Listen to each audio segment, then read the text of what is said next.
بسم اللہ الرحمن الرحیم۔ السلام علیکم ورحمۃ اللہ وبرکاتہ۔ دوستو، آپ سب بہن بھائیوں سے گزارش ہے کہ آپ ہمارے چینل کو سبسکرائب کر کے اور ویڈیو کو لائک کر کے اسلام کو پھیلانے میں ہمارا مزید ساتھ دیں۔ حضرت بلال حبشی رضی اللہ تعالیٰ عنہ مشہور صحابی ہیں جو مسجد نبوی کے ہمیشہ مؤذن رہے۔ شروع میں ایک کافر کے غلام تھے، پھر اسلام لے آئے، جس کی وجہ سے طرح طرح کی تکلیفیں دی جاتی تھی۔ امیہ بن خلف جو مسلمانوں کا سخت دشمن تھا، ان کو سخت گرمی میں دوپہر کے وقت تپتی ہوئی ریت پر سیدھا لٹا کر ان کے سینہ پر پتھر کی بڑی چٹان رکھ دیتا تاکہ وہ حرکت نہ کر سکیں، اور کہتا تھا کہ یا اس حال میں مر جاؤ اور زندگی چاہیے تو اسلام سے ہٹ جاؤ۔ مگر اس حالت میں بھی حضرت بلال احد احد کہتے تھے، یعنی معبود ایک ہی ہے، معبود ایک ہی ہے۔ رات کو زنجیروں میں باندھ کر کوڑے لگائے جاتے اور اگلے دن ان زخموں کو گرم زمین پر ڈال کر اور زخمی کیا جاتا تاکہ بے قرار ہو کر اسلام سے پھر جائیں یا تڑپ تڑپ کر مر جائیں۔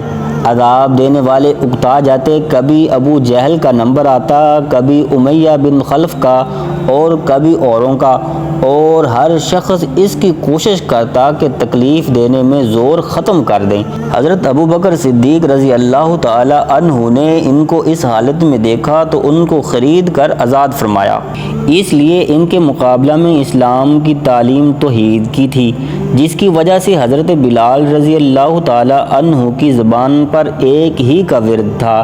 یہ تعلق اور عشق کی بات ہے۔ ہم جھوٹی محبتوں میں دیکھتے ہیں کہ جس سے محبت ہوتی ہے اس کا نام لینے میں لطف آتا ہے اور بے فائدہ اس کے نام کو رٹا جاتا ہے، تو اللہ کی محبت کا کیا کہنا، جو دین اور دنیا میں دونوں جگہ کام آنے والی ہے۔ یہی وجہ ہے کہ حضرت بلال رضی اللہ تعالی عنہ کو ہر طرح سے ستایا جاتا تھا اور سخت سے سخت تکلیفیں پہنچائی جاتی تھی۔ مکہ کے لڑکوں کے حوالے کر دیا جاتا کہ وہ ان کو گلی کوچوں میں چکر دیتے پھریں، اور وہ بھی تو حضرت بلال تھے، وہ ایک ہی ایک ہے کہ رٹ لگاتے تھے۔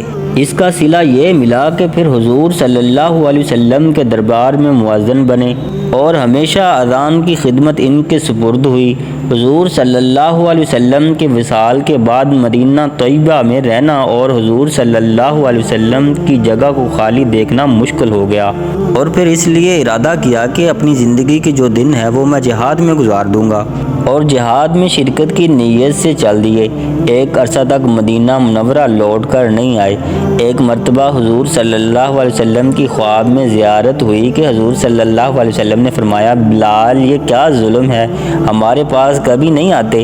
تو آنکھ کھلنے پر مدینہ طیبہ حاضر ہوئے، اور پھر حضرت حسن و حسین نے ان سے اذان کی فرمائش کر دی۔